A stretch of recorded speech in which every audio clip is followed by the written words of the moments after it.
ഈ അടുത്ത് ഒരു റിസർച്ചിൻ്റെ ഒരു റിപ്പോർട്ട് വന്നിരുന്നു. അതായത് പ്യൂ റിസർച്ച് സെൻറ്റർ എന്ന് പറയുന്ന ഒരു സെൻറ്ററിൻ്റെ how the global religious landscape changed from 2010 to 2020 എന്ന് പറയുന്ന ഒരു റിപ്പോർട്ടാണ്. അതായത് 2010 2020 ഇടയിൽ ഏതൊക്കെ മതങ്ങളാണ് കൂടുതൽ വളർന്നത്, മെമ്പർഷിപ്പ് കൂടിയത് തുടങ്ങിയിട്ടുള്ള പഠനങ്ങളാണ് അതിൽ പറയുന്നത്. ഏകദേശം 806 കോടി ജനങ്ങളാണ് നിലവിൽ ലോകത്തുള്ളത്. ഏകദേശം 200 കോടി മുസ്ലിംസ്, 230 കോടി ക്രിസ്ത്യൻസ്, ബാക്കി പല മതക്കാരായിട്ടുള്ള ആളുകളുണ്ട്. ഇതിൻ്റെ ഒരു പഠനത്തിൽ പറയുന്നത് ലോകത്ത് 2010 2020 ഇടയിൽ ഏറ്റവും കൂടുതൽ ആളുകൾ കൂടിയത് 34 കോടി ജനങ്ങൾ. അത് മുസ്ലിം മതത്തിൽ, അത് ഇസ്ലാം മതത്തിൽ മുസ്ലിങ്ങളാണ് കൂടിയിട്ടുള്ളത്.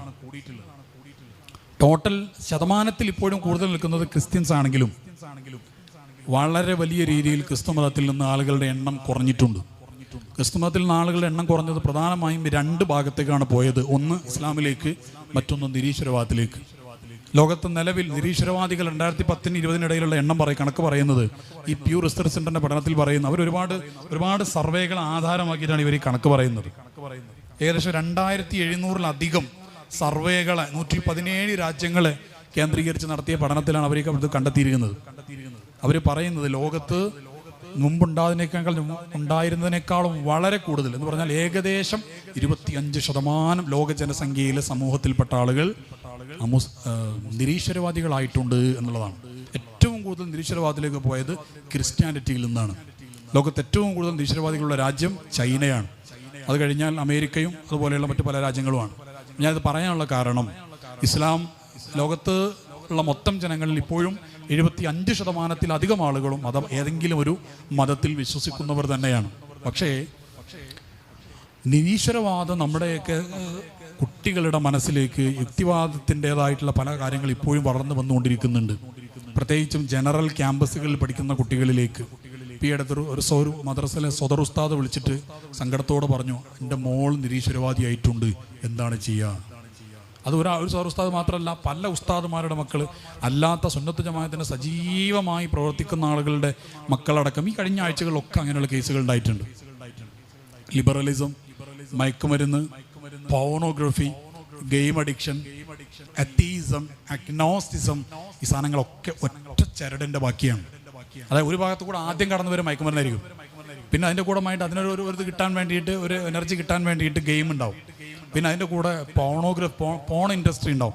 ലോകത്ത് ഏറ്റവും കൂടുതൽ സമ്പത്ത് മറിയുന്ന ഒരു ഇൻഡസ്ട്രിയാണ് പോണോഗ്രഫിയുടെ ഇൻഡസ്ട്രി എന്ന് പറയുന്നത്. ഇതിലൂടെ നമ്മുടെ കുട്ടികൾ കടന്നു പോയിട്ട് ആ കുട്ടികൾ അവസാനം ഇതൊന്നും വേണ്ട. കാരണം കുട്ടികൾക്ക് ആവശ്യം അടിച്ചു പൊളിക്കാൻ സപ്പോർട്ട് ചെയ്യുന്ന തിയറി ഏതാണോ അതിലാണ് മെമ്പർഷിപ്പ് എടുക്കാനാണ് കുട്ടികൾക്ക് താല്പര്യം. അത് ലിബറലിസമാണ്. ഏതുവരെ വെച്ചാൽ ആധുനിക സൈക്കോളജി പോലും ലിബറലിസത്തിൻ്റെ പ്രൊഡക്റ്റാണ്. കാരണം നിലവിൽ സൈക്കോളജിയുടെ അപ്രോച്ച് എന്ന് പറയുന്നത് ഹ്യൂമനിസ്റ്റിക് അപ്രോച്ചാണ്. ഹ്യൂമനിസത്തിൻ്റെ പ്രൊഡക്റ്റാണ് ലിബറലിസം.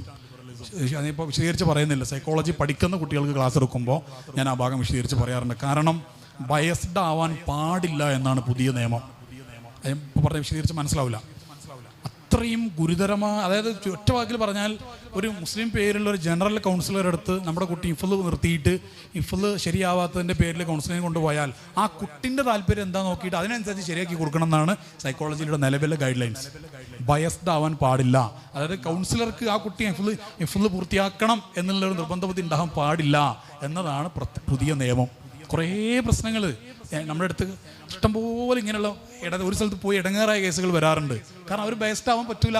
അവർ പക്ക സൈക്കോളജിസ്റ്റുകളാണ്. നമ്മൾ അങ്ങനെയല്ല. നമുക്ക് കുറച്ച് ബയസ്ഡ് ആയേ പറ്റുള്ളൂ. നമുക്ക് അള്ളാഹിൻ്റെ ഭാഗത്തേക്കും റസൂലിൻ്റെ ഭാഗത്തേക്കും ബയസ്ഡ് ആവൽ നിർബന്ധമാണ്.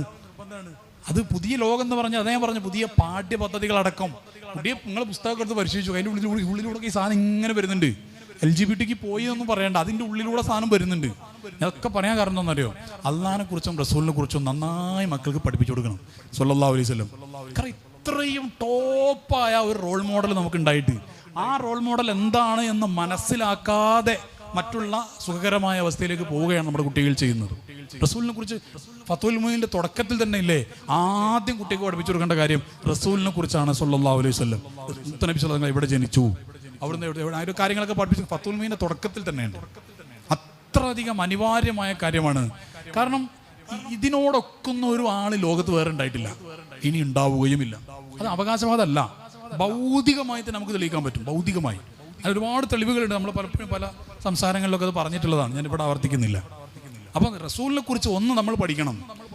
നമ്മുടെയൊക്കെ വീട്ടിൽ കുട്ടികൾക്കും മുതിർന്ന ആളുകൾക്കും ഒക്കെ മുത്തുനബി സല്ലല്ലാഹു അലൈഹി വസല്ലമയെ കുറിച്ച് പഠിക്കാനുള്ള നല്ല പുസ്തകങ്ങൾ വേണം. അത് നമ്മൾ IPB ഇറക്കിയതും പല ആളുകളും ഇറക്കിയിട്ടുള്ള നല്ല നല്ല പുസ്തകങ്ങളുണ്ട്. അതിലൊക്കെ കുട്ടികൾക്ക് കുട്ടികളുടേതായ ശൈലി പുസ്തകങ്ങൾ. അത് വായിച്ച് ഒരു ഫാൻ ക്രിയേഷൻ പോലെ, ഹൈർഫുൾ ഒരു ഫാൻ ക്രിയേഷൻ ഹബീബായ മുസ്തഫ റസൂലുള്ളാഹി സ്വല്ലല്ലാഹു അലൈഹി വസല്ലം തങ്ങളുമായിട്ട് കുട്ടികൾക്ക് ഉണ്ടാവും നിർബന്ധം. ഇല്ലെങ്കിൽ വേറെ ഫാനിനെ തേടി പോകും. വേറെ ഒരു ഫാനിനെ തേടി പോകുമ്പോൾ, പ്രത്യേകിച്ച് 11 വയസ്സ് മുതൽ 12 വയസ്സ് വരെയുള്ള പ്രായം സൈക്കോളജിക്കലി പറയുകയാണെങ്കിൽ ടൈം ഓഫ് ഡിസിൻറ്റഗ്രേഷനാണ്. ആ സമയത്ത് ഏതെങ്കിലും ഒരാളുടെ ഫാൻ ആവാൻ നിർബന്ധപൂർവ്വം താല്പര്യം ഉണ്ടാവും. ഇപ്പം ഞാൻ ഈ എടുത്തെങ്കിൽ ഒരു സങ്കടം തോന്നിയൊരു കാര്യം, അത് ഇനി വേറെ പറയില്ല, നിവൃത്തിയില്ല, അല്ലാതെ കുറേ പറഞ്ഞു നോക്കി, അത് ശരിയാവുന്നില്ല. ഈ അടുത്തൊരു സദസ്സിൽ ഞാൻ പങ്കെടുത്തപ്പോൾ നല്ല ബുർദ, നമ്മളിവിടെയുള്ള ഈ മാധ്യമങ്ങൾ ആരും ആ വേദിയിലില്ല. ഒരു വേദിയിൽ ഞാൻ പങ്കെടുത്തപ്പോൾ 2-3 ഒക്കെ ഉസ്താദന്മാരാണ്. അപ്പോൾ നല്ല കുട്ടികൾ ഇങ്ങനെ അടിപൊളിയായിട്ട് പാട്ടൊക്കെ പാടുന്നുണ്ട്. ബാക്കിൽ ഒരു ഉസ്താദിൻ്റെ അതേ വേഷമൊക്കെ ധരിച്ചൊരു കുട്ടി എന്ന് പറഞ്ഞാൽ അത് പെട്ടെന്ന് തന്നെയാണ് അർത്ഥം. ആ കുട്ടി IPL മത്സരം കാണാണ് ബാക്കിലിരുന്നിട്ട്. എനിക്ക് ഭയങ്കര സങ്കടം തോന്നി. ഞാൻ ഒറ്റയ്ക്ക് വിളിച്ച് സംസാരിച്ചു. ഇതെല്ലാവരും അങ്ങനെയാണെന്നല്ല ഈ പറഞ്ഞതിൻ്റെ അർത്ഥം. മുമ്പിലിരുന്നിട്ടും ഉസ്താദന്മാർ നല്ല റസൂലിൻ്റെ മത് അല്ലെങ്കിൽ ലയിച്ച് ഇങ്ങനെ റസൂൽ വഫാത്തായതും റസൂൽ ആക്കി പറയും. ഇവിടെ ബാക്കിൽ കുട്ടി IPL മത്സരം കാണുന്നത്. ഇതെങ്ങനെ ഒത്തുപോവാ? ഇതെങ്ങനെ ശരിയാവാ? റസൂലിനും അത് അവൻ തെക്കും റസൂൽ അനുസൃതവും ഇങ്ങനെ പാടാം. ഇവനിങ്ങനെ മറ്റേ ഔട്ടായോ, സച്ചിനോ ഗാംഗുലിയോ ധോണിയോ ഔട്ടായോ, ഇതിങ്ങനെ നോക്കുകയാണ് ചങ്ങായിൻ്റെ ഇടയിൽ. ഇത് മധുവായിട്ട് ഇവൻ ആരെ മധു ഈ ചങ്ങായി പാടുന്നത്? മൈക്കും എൻ്റെ കയ്യിലുണ്ട്. അതാ രസവും. ഈ പറയുന്ന കുട്ടീൻ്റെ കയ്യിലും മൈക്കുണ്ട്. അവൻ ധോണിൻ്റെ മധു, സച്ചിൻ ടെണ്ടുൽക്കറിൻ്റെ മൗലിദ് ഓതാ. അതും ബുർദയുടെ വേദിയിലാണിത്.